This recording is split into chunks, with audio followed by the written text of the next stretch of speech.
Assalamualaikum warahmatullahi wabarakatuh. Welcome to my channel calon guru baru. Sebelum lanjut, jangan lupa subscribe.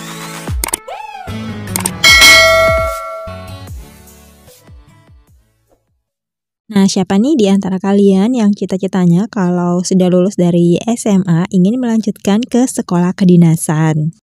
Nah, di video kali ini kita akan membahas mengenai kapan dimulainya pendaftaran dari sekolah kedinasan ini yang sudah diumumkan oleh BKN bahwa tes SKD dari sekolah kedinasan ini akan dilaksanakan sekitar bulan Juli 2020 ini sebelum pelaksanaan SKB dari CPNS 2019 ya.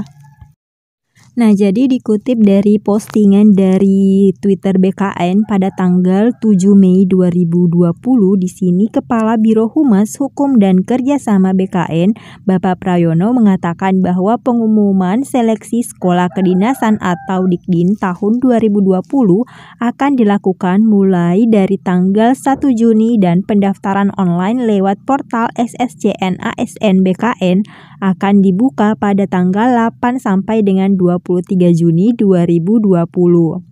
Nah, lanjutnya kementerian atau lembaga yang membuka pendaftaran Dikdin 2020 ini adalah Kemendagri, Kemenhub, Kemenkumham, BPS, BIN, BMKG, dan BSSN. Nah, sedangkan untuk PKN STAN Kemenku tahun ini tidak terbuka ya. Nah, untuk berita lengkapnya kita buka saja web dari BKN yaitu bkn.go.id. Untuk surat edaran Menteri Pan-RB juga sudah diberikan atau dikirimkan ke kementerian-kementerian yang terkait mengenai rencana terbukanya pendaftaran untuk sekolah kedinasan tersebut ya. Ini surat edarannya bisa kalian unduh melalui situs bkn.go.id. Jadi di surat edaran ini sudah berisi mengenai kapan pengumuman pendaftarannya dimulai via SSCN serta kapan pelaksanaan SKD-nya akan dilaksanakan. Nah, jadi di suratnya ini sesuai ya bahwa pengumuman pendaftaran itu akan dimulai di tanggal 1 Juni 2020, sedangkan pendaftaran di situs SSCN ASN BKN akan dimulai di tanggal 8 sampai dengan 23 Juni 2020, sedangkan SKD-nya adalah di bulan Juli 2020. Dan kemudian di sini di poin B dikatakan bahwa seluruh kegiatan sebagaimana pada huruf 1A diselenggarakan dengan tetap memperhatikan pedoman dan atau protokol pencegahan penyebaran COVID-19 yang ditetapkan baik oleh pemerintah pusat maupun oleh pemerintah daerah. Poin C, jadwal kegiatan sebagaimana huruf 1A dapat dilakukan penyesuaian apabila terdapat perubahan kebijakan pemerintah tentang status keadaan tertentu darurat bencana wabah penyakit akibat dari virus corona di Indonesia, sehingga tidak memungkinkan melaksanakan kegiatan yang dimaksud. Jadi di sini masih tetap memperhatikan situasi pandemi COVID-19 yang terjadi di Indonesia ya teman-teman, karena kan sekarang ini belum ada tanda-tanda penurunan dari pasien yang positif dari COVID-19 karena semakin hari itu malah jumlah pasien yang positif malah semakin meningkat. Mungkin karena dekat lebaran ya teman-teman, masih banyak warga yang membandel untuk tetap melakukan lebaran atau Idul Fitri itu seperti dengan tahun yang kemarin, tetap berkumpul, tetap keluar rumah untuk berbelanja kebutuhan pakaian baru untuk lebaran ya teman-teman.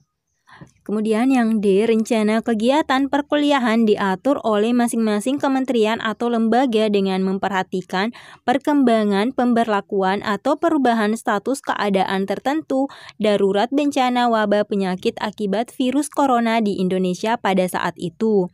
Poin E, kementerian atau lembaga sebagaimana dalam huruf 1A agar segera melaksanakan yang pertama, penyiapan dokumen persyaratan pengumuman pendaftaran dan persiapan teknis portal resmi atau sistem pendaftaran terintegrasi bersama dengan BKN atau SSCN ASN, dilengkapi dengan online helpdesk atau call center yang dikelola oleh masing-masing kementerian atau lembaga.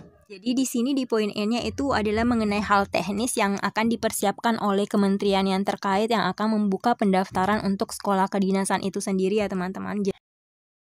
Nah, dan untuk persiapan dari pelaksanaan SKD Sekolah Kedinasan ini, di sini kita akan membahas mengenai beberapa soal tes wawasan kebangsaan yang masuk dalam soal SKD.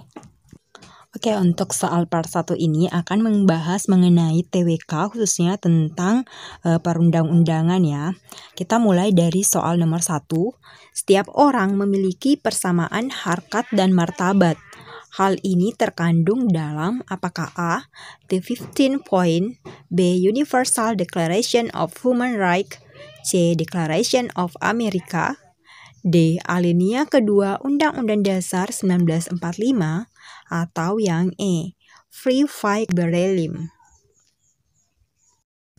Nah, jadi di sini jawaban yang tepat adalah yang B, Universal Declaration of Human Rights. Jadi, setiap orang memiliki persamaan harkat dan martabat. Hal ini terkandung dalam Universal Declaration of Human Rights, yaitu hak-hak asasi manusia yang menyeluruh. Soal nomor 2, dalam tata urutan terendah perundang-undangan bangsa Indonesia berikut ini adalah apakah A. Peraturan daerah, B. TAP MPR, C. Peraturan Presiden, D. Peraturan Pemerintah, atau yang E. Undang-Undang Dasar 1945. Nah, di sini jawaban yang tepat adalah yang A, yaitu peraturan daerah. Jadi, dalam tata urutan tertinggi perundang-undangan yang berlaku di Indonesia adalah Undang-Undang Dasar 1945, sedangkan yang paling rendah atau yang terendah berdasarkan pilihan jawaban adalah peraturan daerah. Berikut ini merupakan tata urutan dari yang tertinggi sampai yang terendah. Yang pertama, Undang-Undang Dasar 1945, yang kedua, Undang-Undang, yang ketiga, Perpu, 4. Peraturan pemerintah, dan yang kelima adalah peraturan presiden, dan yang terakhir adalah peraturan daerah. Soal nomor 3, berdasarkan Undang-Undang Dasar 1945 yang telah diamandemen, pemerintah daerah, provinsi, dan kabupaten dan kota mempunyai DPRD yang anggotanya dipilih melalui apakah A. Pemilihan umum, B. Turun-temurun, C. Pemilihan kepala negara, D. Perwakilan anggota, atau yang E. Perlimpahan wewenang dari presiden. Jadi jawaban yang tepat di sini tentu saja adalah yang A, melalui pemilihan umum. Selanjutnya soal nomor 4, berdasarkan Undang-Undang Nomor 24 Tahun 2003, berikut ini yang bukan merupakan alat bukti yang dapat menjadi sah adalah apakah A. Barang bukti yang dapat mendukung, B. Keterangan ahli, C. Keterangan saksi dan saksi kunci, D. Pendapat masyarakat, atau yang E. Surat dan tulisan. Nah, oke. Jadi di sini yang ditanyakan adalah bukan atau kecuali, berarti jawaban yang tepat tentu saja adalah yang D, pendapat masyarakat. Nah, jadi berdasarkan Undang-Undang Nomor 24 Tahun 2003 yang merupakan alat bukti antara lain. Yang pertama, barang bukti.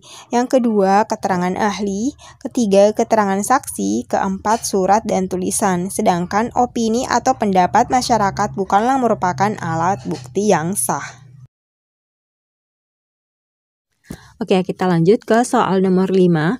Majelis Permusyawaratan Rakyat atau MPR tidak akan lagi melakukan sepenuhnya kedaulatan sebagai hasil Undang-Undang Dasar 1945 Pasal 1 yang telah mengalami amandemen.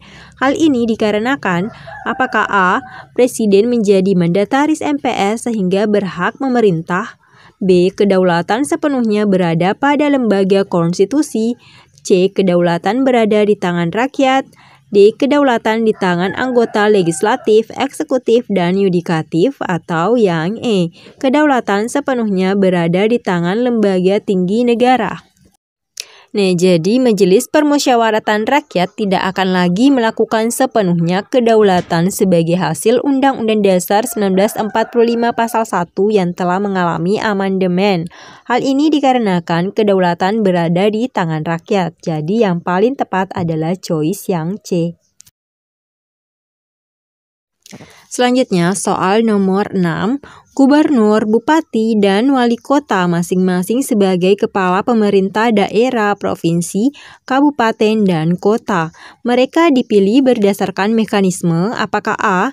Penunjukan oleh Menteri Dalam Negeri, B. Mekanisme jajak pendapat, C. Pemilihan oleh koalisi partai mayoritas, D. Pemilihan langsung, atau yang E. Organisasi-organisasi politik.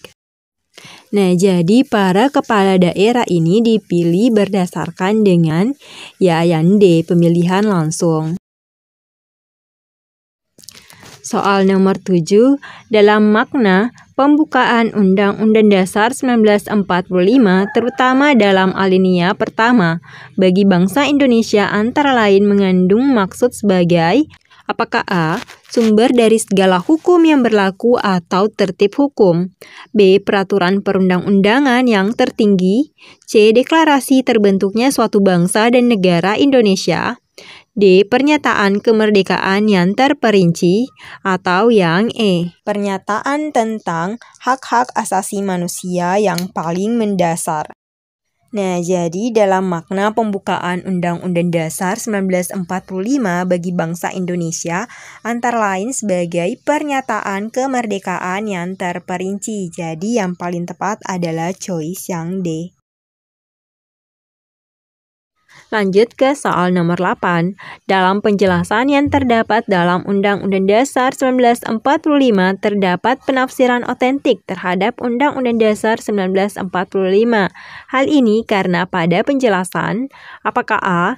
tidak dapat dirubah dan tidak dapat dipisahkan dari batang tubuhnya, B. merupakan rangkaian utuh dengan pasal-pasalnya, C. sesuai dengan cita-cita bangsa Indonesia, D. merupakan penafsiran resmi dari lembaga yang merumuskan, E. dapat diterima secara yuridis dan faktual sebagai satu kesatuan hukum dasar. Nah, jadi yang paling tepat di sini adalah option yang A ya, tidak dapat dirubah dan tidak dapat dipisahkan dari batang tubuhnya. Oke, soal terakhir untuk part 1 mengenai soal SKD khususnya untuk kewarganegaraan tentang perundang-undangan. Nanti soal selanjutnya akan dibahas ke video yang lain ya teman-teman.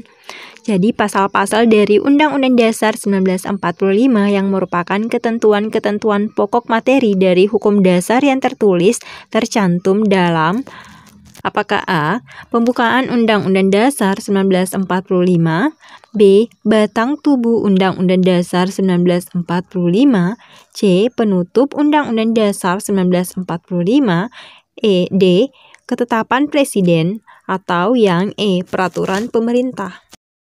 Nah, jadi dalam batang tubuh Undang-Undang Dasar 1945 itu memuat pasal-pasal daripada Undang-Undang Dasar 1945 ini yang merupakan ketentuan-ketentuan pokok materi daripada hukum dasar yang tertulis. Jadi jawaban yang paling tepat untuk soal nomor terakhir adalah yang B. Batang tubuh Undang-Undang Dasar 1945.